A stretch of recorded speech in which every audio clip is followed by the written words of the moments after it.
Everybody good to go? All right. So what we're going to do is um, I know you again. Thank you, Dave. I know you're all doing capital markets, so always trying to build some synergy. So let's talk a little bit. Yesterday we talked a little bit about uh, capital markets because, frankly speaking, possibly the one thing which impacts our lives the most in general, other than technology and services and so forth. Um, it's particularly interesting. Uh, this news just came out possibly a week ago, so and I wanted to just mention it. So we all had the I had the honor of traveling with you to Italy, and this is the latest bit that's coming out of Italy, which is Italy just started something very, very interesting. Given that yesterday, remember I was mentioning Italy has had a lackluster bond rating, and its debt right now, its public debt is 30% of its GDP, and its GDP isn't growing very well, which is putting it in a very difficult position, especially given the fact that now it can't borrow money. You need to borrow money, right? Plus, if your bond ratings are absolutely terrible, then frankly speaking, people aren't giving a damn about lending you money. And if you can't lend your money, you can't lend money, you can't start paying people. So what has happened is Italy has started something called a mini BOT. BOT stands for Bills of Treasury. So they call it mini bots. So mini bots are nothing but the government is coming up with bonds, but mini bonds that basically carry the same weight as currency. So instead of selling euros, which they don't have enough because nobody's lending euros to them, what they're basically doing is they're saying, well, we've come up with our own bonds and we want to pay all our suppliers and the vendors in mini bots. And they can take those mini bots, so the mini bots are in denominations of 5, 10, 20, 50, 100, and they will pay them in mini bots rather than in euros, hoping that if that works all right, then it's quite likely that Italy might be one of the early um, exiters from the eurozone in the next couple of years. If Italy's economy doesn't improve and it still has very high debt, so it's basically a debt to asset ratio, which is nothing but its public debt to GDP ratio in this case. It's in a very difficult position because the European Central Bank is not going to lend it any more money. So its operational budgeting right now is that in order for it to maintain its operations, it has come up with something called a mini bot, which it's basically using as a payment mechanism. But people might not want to get those mini bots. They'd say that, hey, just pay us in euros. We don't want you to pay us in mini bots. We don't know what the market is going to think of the mini bot as trading against the euro, which is going to create a very, very interesting problem. And this, every time, for example, when the United States had its Revolutionary War and um, didn't have what was it, George III running them any longer, they had to come up with its own currency. So this is like an interim solution, but it became a national fiat. In this case, this is not a national fiat. This is a proxy alternative. During the French Revolution, they used to have something called the assignats, and the assignats were used as the general fiat currency because Louis XVI had just been toppled, and frankly speaking, there wasn't any central treasury that was printing money, and the First Republic had come to town, and so it's going to be very interesting to watch. I mentioned because we'll be talking a little bit about investment optimization. It's always interesting to look at how operational setups run when investments are a big part of it, right? So, having mentioned that, let's get back into um, this investment. But prior to that, I'm going to do a quick review. We did analytics a long time ago, but this is useful. I'm just going to give you a quick take. This is basic prediction, not even 101. It's like 101 point, well, it's 101 point um, 0001, but in this case, assume you're tracking the price of a stock or the sales, doesn't really matter, over a period of time, right? So day one, the price of the stock is 30, day two, 32, day three, 33, day four, 32, day five, 33, day six, 34. The question is, if somebody were to ask us quickly that, what do you think the stock price is going to be on day 7? What do you think the stock price is likely to be day 15? What do you think the stock price is likely to be day 30? A very quick way of figuring it out is you basically just go there and say is equal to trend. Now, I suppose you can all see the screen, right? Or you can all, yeah, you can spot the screen. Equal to trend. And we want to know the y's and the x's. The y is basically what is changing, which is nothing but that.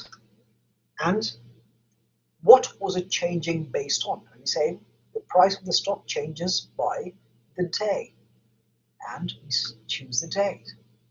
And it says the known y's, which is what's the price based on the day.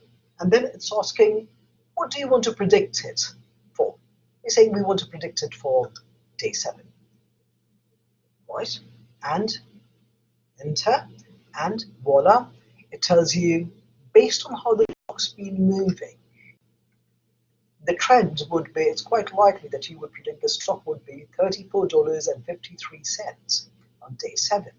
Now, similarly, you would say is equal to trend based on the actual price and base which depended on the day, and which day are you predicting? This day. You enter and tells you day 15 is likely to be $39.56. Similarly, you could say is equal to this is same set, depends on the days. For which day do you want to predict? Which day do you want to predict it for? You want to predict it for day 30. So enter. No, I think I screwed it up someplace. Okay, let me. You know why? Because I didn't even put a functional form. Trend. Okay, and now it should work. So it's saying day 30, it's likely to be $49.99. That's a general trend function. Now, of course, you could ask me why I still, even though I now had predicted set for day 7, if you wanted to use that, you would just choose all from 1 to 7 to predict 15. You could use, but again, predicted and actual might be different. So that's one way. The second way, of course, well, there's another way, which is we could simply figure out a trend line. Now, is this making sense to everybody?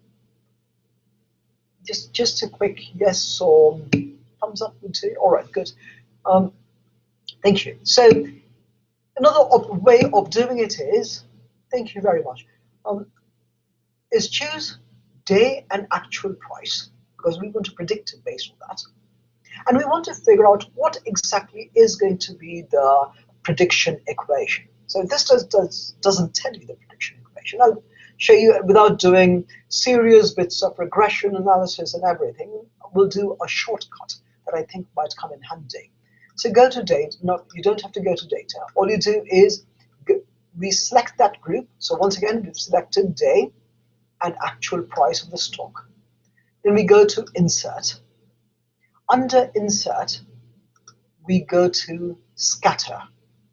So we click on scatter diagrams, and you can see the scatter diagram of the charts, of all the prices, right?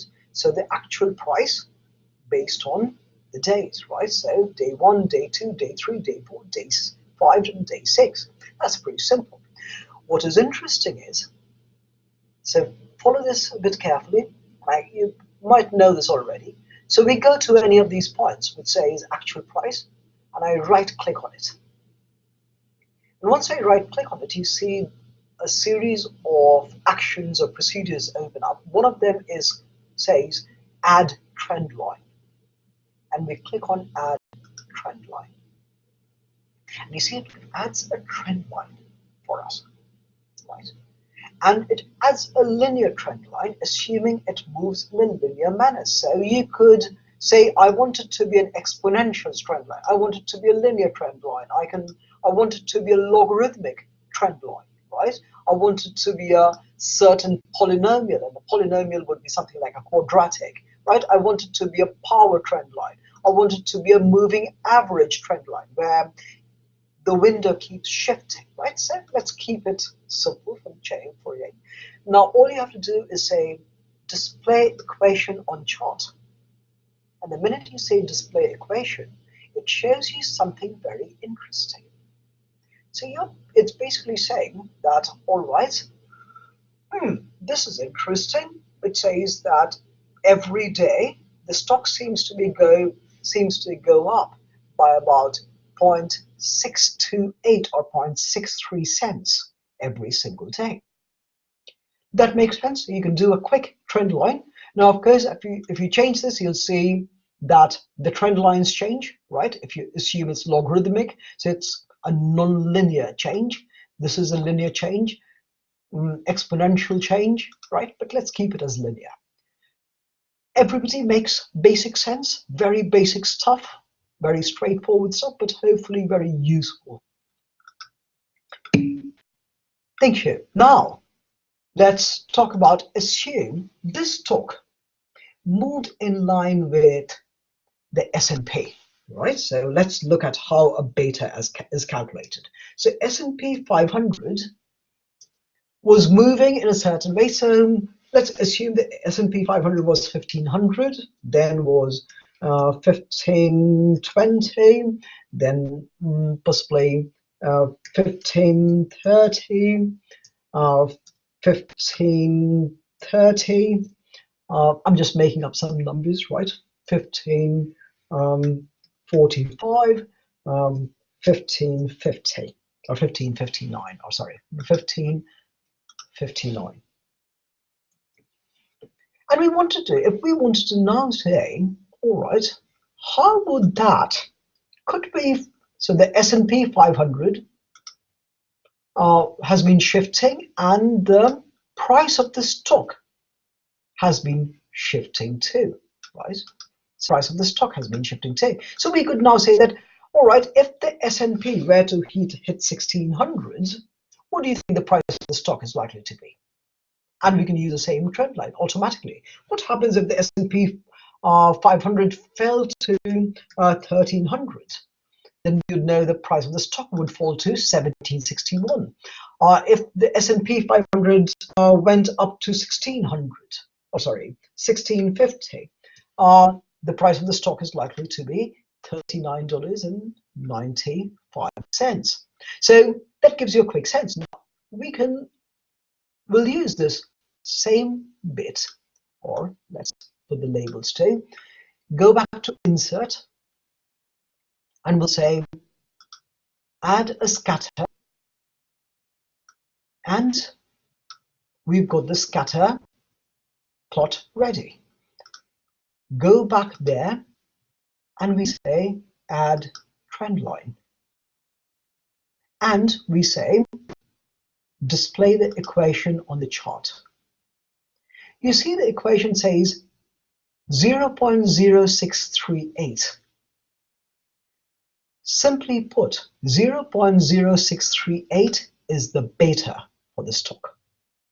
That's all it is. So you would say that based on just these very small sample, which is a very bad sample size choice, you would say the beta of the stock is nothing but 0.0638, right, or 0.64.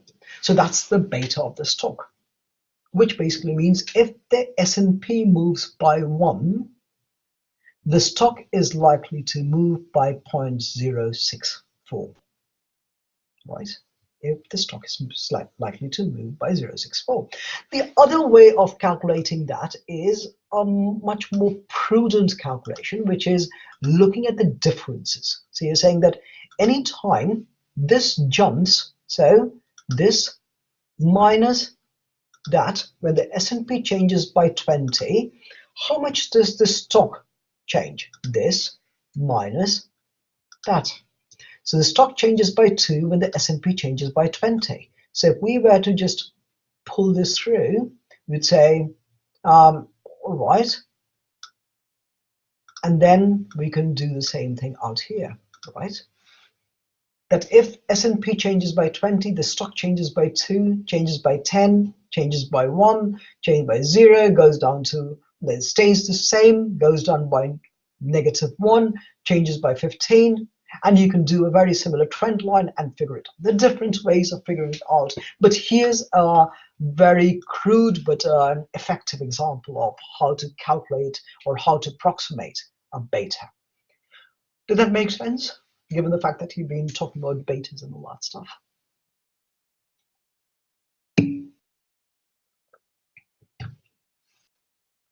Good.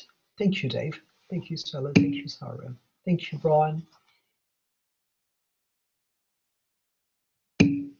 Thank you. Thank you, Nicole. All right. So again, let's use that to get back to the main problem, and then we'll see where we go from there.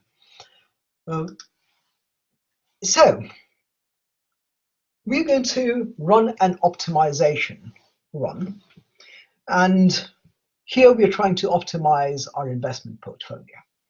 So while you are taking a break, I was trying to write up a bit of this. So the question we're asking is, how would you balance your portfolio so that you can maximize risk while stay under your accepted risk tolerance, right? So there is a given return for every type of risk. And we're using a sharp single index model. You can use Markowitz, but these are the formulas that come with the sharp model. The Markowitz formulas are slightly different. Frankly speaking, it's just matter of what formulas you want to use. All right, so you want to figure out, so where is all our stuff? It's basically nothing but, let's assume, so we've got 5 different instruments, so they should all be 20%. Let's assume they're all balanced equally at 20%.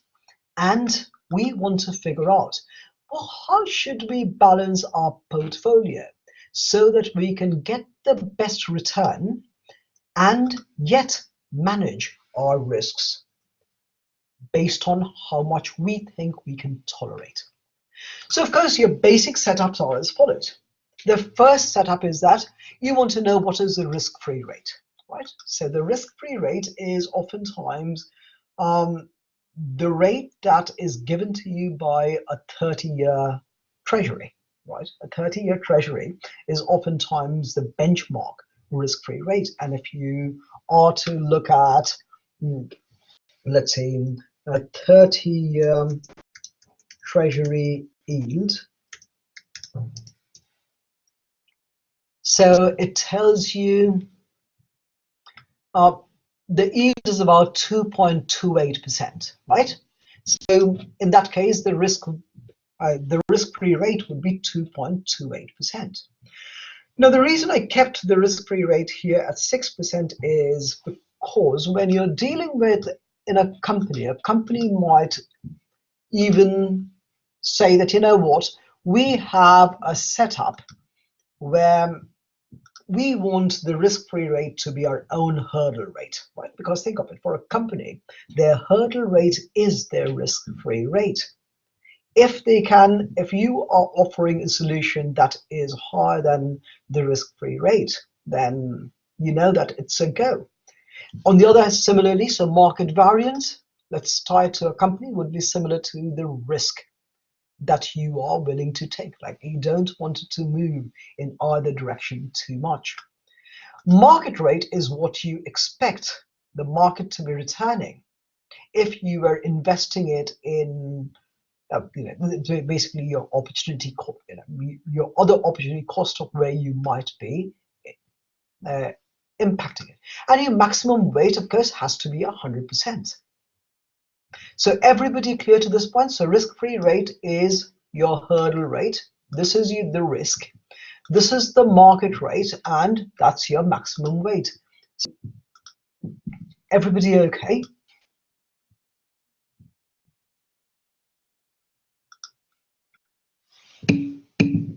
Good. And don't fall asleep. I know I'm giving you a lot of information. I'm not. I don't.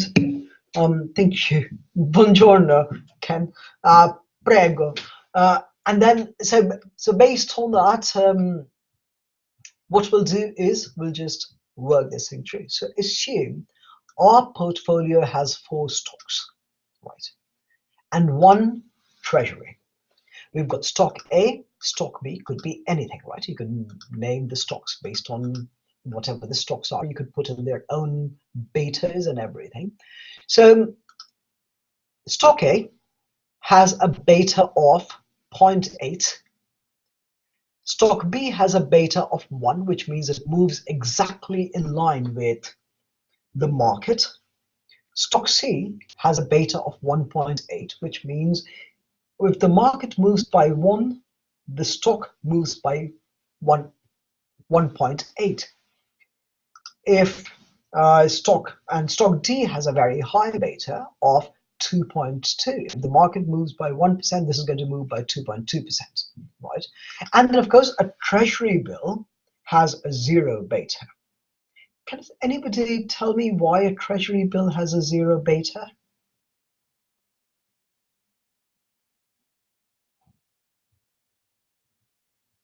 Anyone want to give it a shot?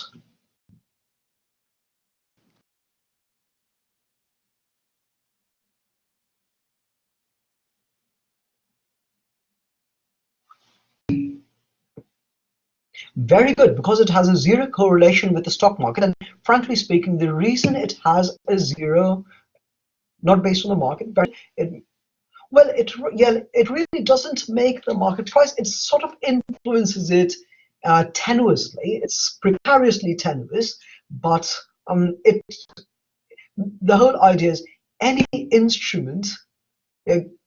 So low risk is not. The main idea is that any instrument that provides you a fixed yield, if it's saying, give me money, I will give you this much back, it's market independent. It doesn't really matter whether the market is moving up or down. For example, if you buy a CD would have exactly that, right? So thank you, Stephen. That's exactly it. It has a fixed yield. A CD will give you maybe 2.2%. And 2.2% yield is regardless of whether the market is going to go up, go down, stay the same, or which is moving sideways, really doesn't matter. It will remain the same because as long as it provides you a fixed yield, it will never ever have a beta because its yield is constant and it's fixed, or not really constant. Constant is a bad word or a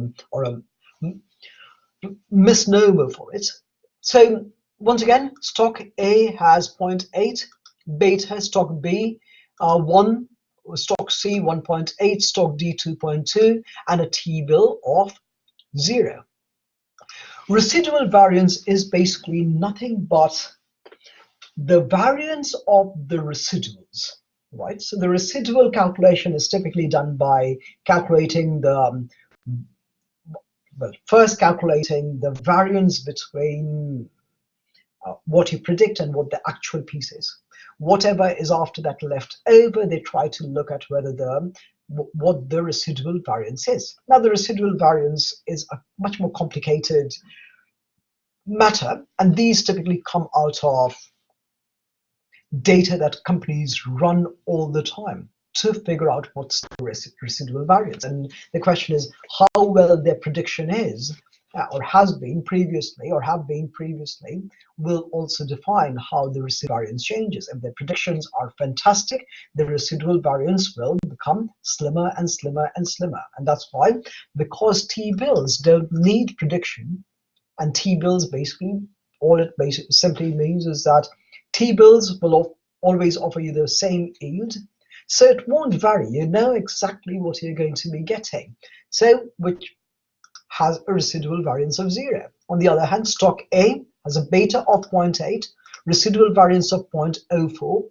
Stock B has 1 beta and 0.2 residual variance. Stock C has 1.8 beta and 0.12 residual variance. Stock D has 2.2 beta, 0.4 residual variance, and T-bills have 0 beta and 0 residual variance. Now, assume we start by saying we are going to assign the same weight to all these different financial products that we have on hand.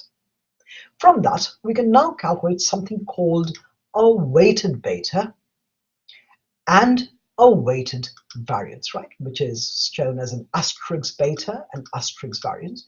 Now, here's the calculation for the beta, which is nothing but the beta times the weight, right? So if you look at that, it's nothing but is equal to the beta times the weight assigned to that financial product. And you have that, right? So similarly, we can just pull that through, beta times weight, and we have that set up. So the weighted beta is how much it actually contributes is going to depend on how you weight it, right? So similarly, your variance is nothing but the weight square, and that is basically the calculation that comes out of the weighted variance, which is the weighted square times the residual variance. So in this case, you'll see that it's E10 square times C10, and E10 square is the weight square times the residual variance. So it's equal to weight square times the residual variance. And you have the residual variance based on all of them. So you'll see that that's exactly the same. Everybody okay to this point?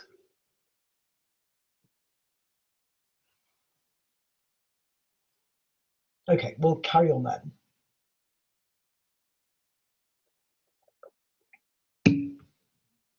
Thank you, Nicole. Thank you, Megan. Thank you, Mary. Thank you, Brian. Thank you, Ken. Thank you, Jonathan. All right, sweet. So, having mentioned that, next thing is we need to make sure that our weights add up to 100, right? So this is nothing but the sum of all of these. So is equal to the sum of all of these, and you see it's 100. And of course, you also know that what is the total beta that you actually have working, and this is what is the total of your weighted beta, right? You can't just have your total beta because it really wouldn't make any sense. You want to use your weighted beta so that if the weights will shift your, to a certain degree, your exposure to the market. Does that make sense?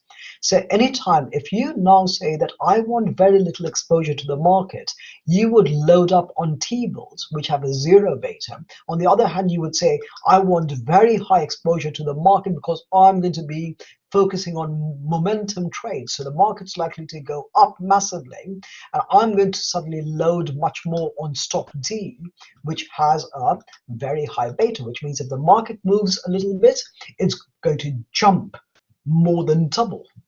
So you might want to load up on that. So all this is what is the sum of all your betas taken together. And then, of course, this is nothing but the sum of all your weighted variances taken together, right? And you've got that. Now comes the return and the overall variance calculation. And that comes out of the formula that, so total portfolio variance, if you look at it out here, I'm just going to highlight it. So the total portfolio variance is nothing but the market variance, and this is of course coming out of the Sharpe model, market variance times total beta square plus the portfolio variance, right?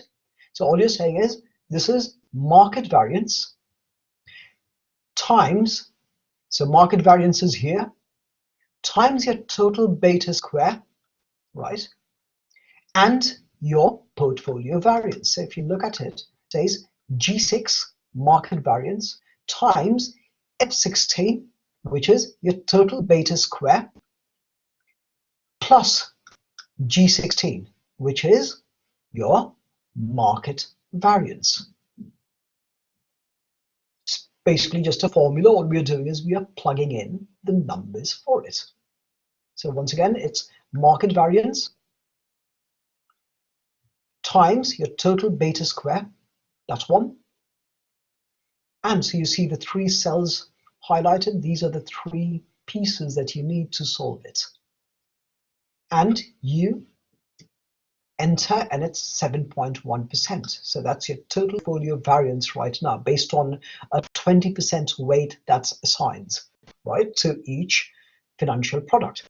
And then the final piece is return, which is, yesterday we were talking about it, that's nothing but basically a regression model. If you look at the CAPM model, so which is a capital asset pricing model, all it is your risk-free rate, which is nothing but your intercept, plus your beta times return minus risk-free rate. And the way you use the same thing right out there, which is C6, which is your risk-free rate, right? If you look at that, say C6, so I'm going to double click so that it highlights the cells that you need. C6, which is risk-free rate, plus F16. F16 is nothing beyond weighted beta, right, times your C7 minus C6. And C7 is your market rate minus C6, which is your market variance, right? So that's your market rate, that's your market variance, and you know what X is, which is your risk-free rate, and you know what your weighted beta is. So the key part out here is the F16 piece, right? If that changes your entire structure. Everybody okay? In this case, all we're doing is we're plugging in formulas. This is nothing to do, we're not inventing formulas, we're just reusing formulas to figure it out, right? And just a little bit more, so if you bear with me a tiny bit longer. So now we go to solvers. Dave, did you have a question? Sure. I'll upload all the sheets that we're covering today, all of them. So they'll all be in a single packet with 4 different sheets in the spreadsheet itself. Right. So sweet. Thank you. So now all we'll do is we go to solver. And when we go to solver, what we do is let's do a quick take, right? So in this case, what are they saying? They're saying that we have a series of objectives we want to, we have an objective that we want to ensure meets our unique goals, right? Which is, what's our objective? We want portfolio returns to be maximized. Say E18, which is portfolio returns. We want E18 to be maximized by changing variable cells. Which cells do you want to change? You want to change the weights. That's your portfolio weights, or how you're going to balance your portfolio to get it. And what are the constraints? The first constraint, of course, is that your weights should be at least greater than or equal to 0, right? In this case, we don't care if it's an integer or not, because weights don't require to be whole numbers. You can actually have something that is 2.3% of your entire capital or your entire investment. You can have something that is 29.657439% of your entire investment portfolio. So in this case, we don't have to worry about integers. Then, of course, the next one says E16 is equal to G7. And what's E16? E16 is nothing but your total weight. So frankly speaking, we could have some, here it says your total should be equal to 100%, or we could have simply typed it in as this should be equal to 1, right? But we'll keep it just the way it is. And then G18 should be less than G6. And what's G18? G18 is an interesting piece of the puzzle. That's your overall, that's your total portfolio variance. That should be less than G6, and G6 is the market variance. So you're basically saying, I want my risk level to be less than or equal to the maximum risk level I want is my market variance. Now, of course, if your risk tolerance goes up, your market variance numbers, the value for the market variance is also going to go up. Based on that, the portfolio will change too. So let's reset it and let's start. Everybody okay until this point? Perfect. Sweet. Lovely. Brilliant. So, our objective, firstly, is as follows. We want our returns to be maximized. We want to do that by figuring out what should be the weights that we should assign to the portfolio. And what are the constraints? First constraint, of course, is that these weights can't be negative, so they have to be greater than or equal to 0. The second one, of course, is that the total that we have in terms of weight has to be equal to 1, or we've already specified out here, 100%, has to be equal to that. Can't be greater than that, can't be less than that. Has to be equal to 100%. That way you know your entire investment portfolio is being used. And then thirdly, your total portfolio variance should be less than or equal to your tolerable limits, or your level of risk tolerance. And click on OK. Once again, quick check. Our objective is to maximize our total portfolio return. By changing the weights for each of our portfolio products, you can have 100 pieces out there. That's what fund managers will do. They'll have possibly hundreds, 150, 200,000 stocks. Pension funds, it doesn't really matter, hedge funds, and that's what they do all the time. Then, what are the constraints? The first constraint is that the weights can't be less than 0. Second constraint is that the total can't be less than or more than 100, which is 1. And then the third one is that the total portfolio variance ought to be less than or equal to our expected or our acceptable risk threshold. And let's try and see if a simplex is going to solve it, and we click on solve.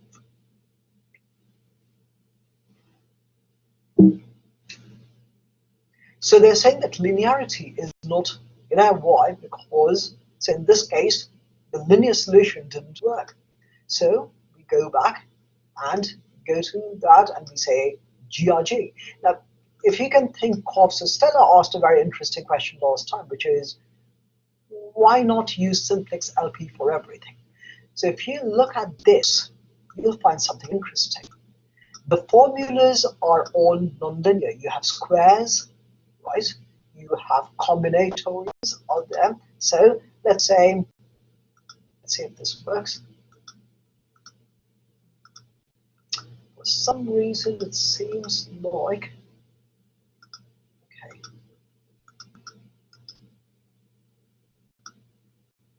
Let's see if I can get back there. Oh, grief. Sorry, guys. Doesn't seem to be responsive. Okay. Good. All right. Let's see. Let's try solver again. Okay. There's solvers right on there.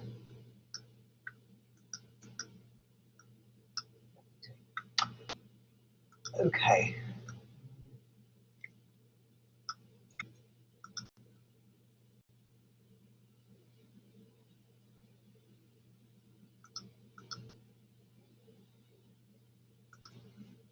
Something isn't right with Excel because I think it's basically just something just froze. So let me try and get out of this, or might be just forced to quit it.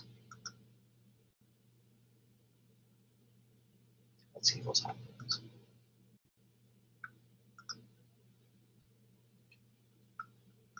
By the way, is it working for the rest of you if you click on OK and use GRG or evolutionary?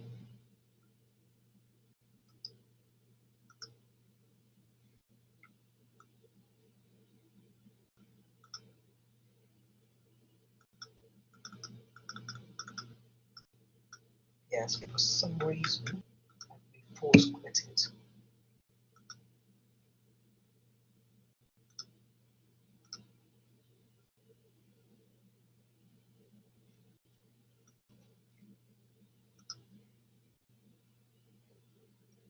Okay, all right. So when I do hand the spreadsheet,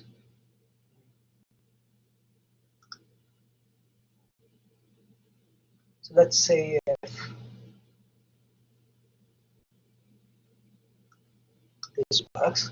All right, let's go back to data, solver, and I think we've got all the parameters there, and we'll click on solve.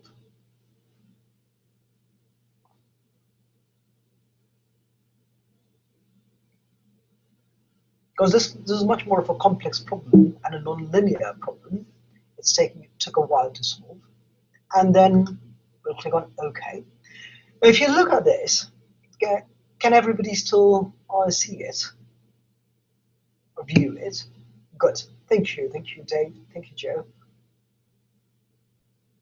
Thank you, lovely Wayne. Thank you. All right, so if we go back to it, you'll see that based on our risk tolerance and the stocks we've chosen, they're saying put in 26.7% in stock A, 26.7% of your portfolio of your investments. So if, frankly speaking, if you had, I don't know, $500,000 to invest, all you're basically saying is the way you'd distribute it is this times $500,000, right?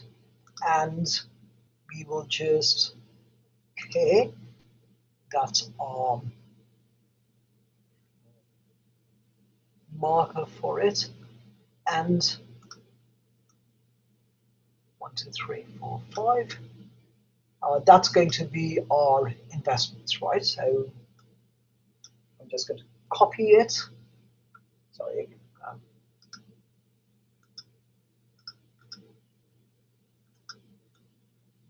Copy it and paste it here.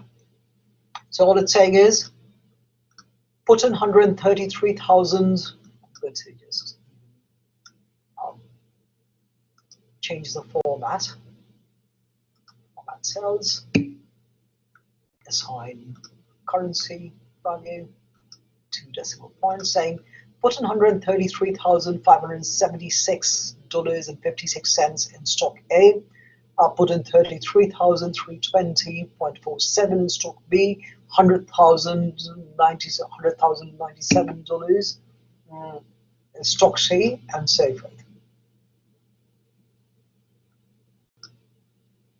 Oh, did I miss a decimal?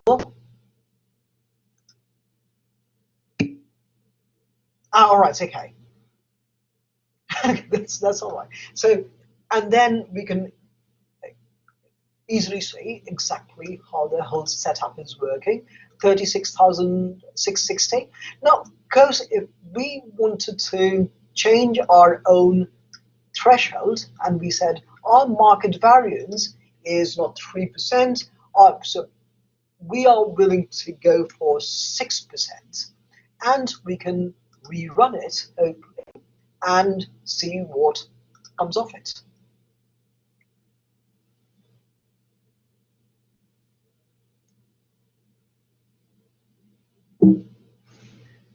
So we can rerun it, and now you'll see that it changed the structure. Or now it's saying 29.5% in stock A, 7.4% in stock B, 22.1% in stock C, 8.1% in stock D, and 33% in T-bills. And the monetary values are converted and shown right out there. So that's simply put, that's how you can run this as an optimization. I've done similar optimization runs for companies looking at how to reduce their like a cyber risk threshold and yet get service benefits that they need, which would be very similar to setting this up in terms of you want to maximize your service returns, but you want to reduce your your tech risk thresholds.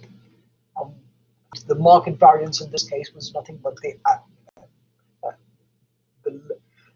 the best acceptable, it's a typical PCI rate, and you want to look at reduced vulnerabilities based on the market. And that's about it. Any questions? Please, I'm waiting for any questions, and I'm going to post the entire set online.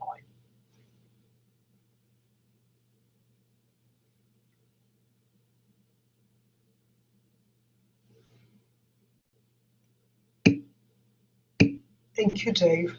Thank you, Ken. Thank you, Stella. Yes, of course. So I'll post the videos. Thank you, Nicole. Thank you, James.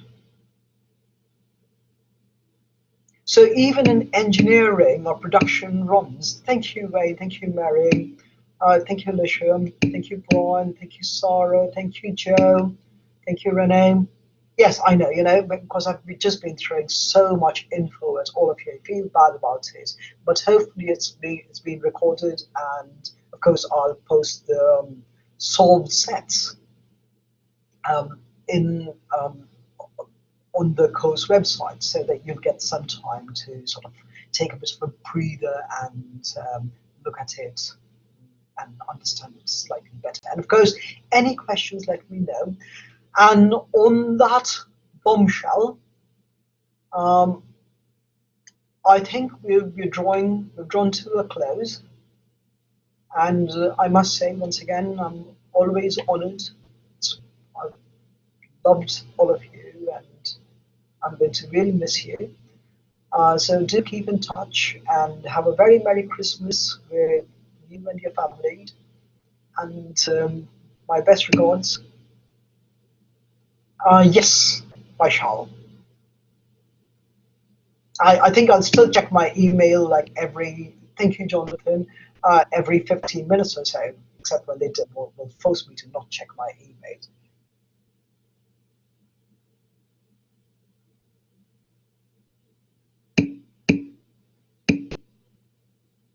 Thank you very much. Thank you, all of you. Have a very safe and lovely Christmas.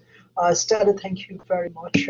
Thank you, Mary. Thank you, James. Thank you, all of you. It's been an absolute pleasure. Thank you, Renee. It's been an absolute pleasure and honor. Thank you, Dave. Please keep in touch. Again, if you want anything that's going to benefit you in your own companies, I'm always yours. Thank you, Lisha. Thank you, Tim.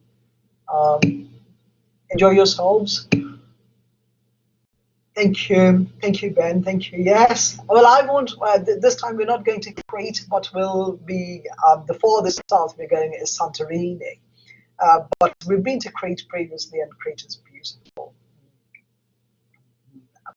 But nonetheless, I know you're heading to Crete to get married next year. You have a lovely time there.